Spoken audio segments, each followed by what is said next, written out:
आज मैं तुम लोगों को मताधिकार बता रहा हूं। आप जानते हैं कि भारत में व्यक्ति मताधिकार है और 61वें संविधान संशोधन द्वारा 1988 ईस्वी में मतदान की आयु 21 वर्ष से घटाकर 18 वर्ष की गई थी और इसका सबसे पहला प्रयोग 1989 के लोकसभा चुनाव में हुआ था। तुम लोग जितने भी बच्चे क्लास में बैठे हुए हो, सारे बच्चे मोर देन 18 ईयर्स हो और सारे बच्चों को मतदान का अधिकार है। सभी बच्चे वोट डालेंगे। क्या आपको इस वोट की मूल्य का कीमत पता है? इन वोटों की उपयोगिता पता है?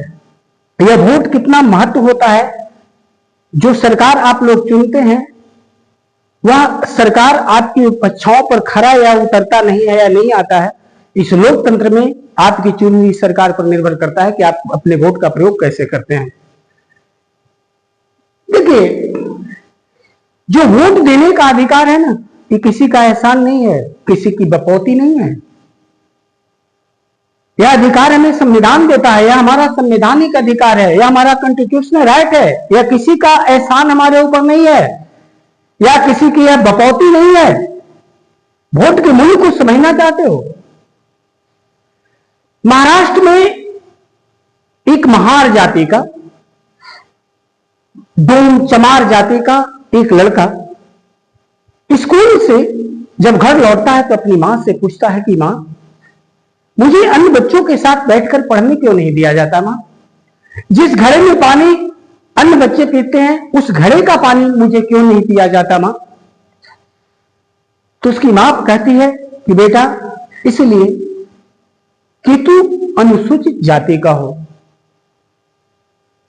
तुमसे लोग छुआते हैं, इसीलिए लोग तुम्हारी उपेक्षा करते हैं। बच्चा बहुत ही नम आंखों से पूछता है कि मां, ऐसा कहां लिखा है? मां कहती है, बेटा, ऐसे हिंदू ग्रंथों में लिखी है, ऐसा ब्राह्मण ग्रंथों में लिखी है। वह बच्चा कसम खाता है कि मां, एक दिन मैं इस किताब को ही बदल दूंगा और उस बदली हुई किताब का नाम है संविधान और उस बच्चे का नाम है भीमराव अंबेडकर। उसने संविधान लिखकर एक ऐसा पैमाना स्थापित किया ना कि सारे लोगों को एक धरातल पर लाकर खड़ा कर दिया, एक सतह पर लाकर खड़ा कर दिया। सभी को बराबरी का, वोट का अधिकार वह अधिकार है ना जो सबको बराबरी का दर्जा देता है, बराबरी का अधिकार देता है। इसीलिए मैं कहता हूं कि यह किसी की बपौती नहीं है, ना कोई हमारे ऊपर एहसान किया है, हमारा संवैधानिक अधिकार है। एक राष्ट्रपति के वोट की कीमत अगर एक है ना, तो एक चपरासी का वोट का कीमत भी एक है। अगर एक प्रधानमंत्री का वोट का कीमत एक है ना, तो एक चौकीदार के वोट का कीमत एक है। अगर हिंदुस्तान का सबसे धनाढ़ आदमी मुकेश अंबानी की वोट का कीमत भी एक है ना, तो हिंदुस्तान का सबसे गरीब, फकीर और रोड पर भीख मांगने वाला भिखारी का भी वोट का कीमत एक है। अगर आज एक ब्राह्मण की वोट की कीमत एक है ना, तो एक दलित और शोषित की वोट की कीमत भी एक है।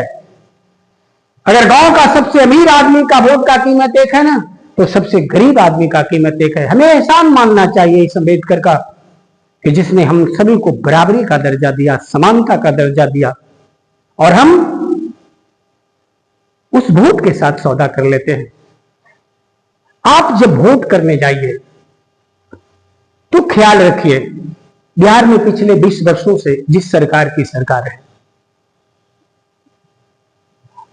आप विद्यार्थी हैं, आप यह सोचिए कि क्या यह सरकार आपकी अपेक्षाओं पर खरी उतरती है? 20 साल में एक आध परीक्षा भी ऐसी उसने करवाई है जो बिल्कुल साफ सुथरी हो, कदाचार मुक्त हो और जिसमें पेपर लीक आउट नहीं हुआ? एक परीक्षा भी। और जब हम पेपर लीक के विरुद्ध उसके सामने न्याय मांगने जाते हैं तो हमें गद्धों और जानवरों की तरह मारा और पीटा जाता है। पेपर लीक,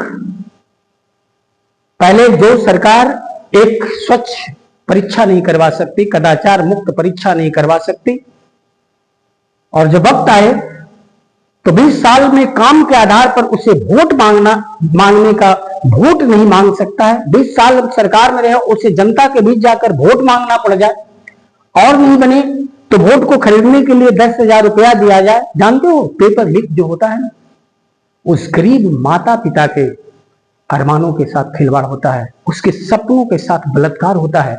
एक गरीब माता पिता आपको मेरे पास इसलिए भेजते हैं ना, वो जानते हैं, वो सोचते हैं कि मेरा बेटा एक दिन कामयाब होकर घर लौटेगा।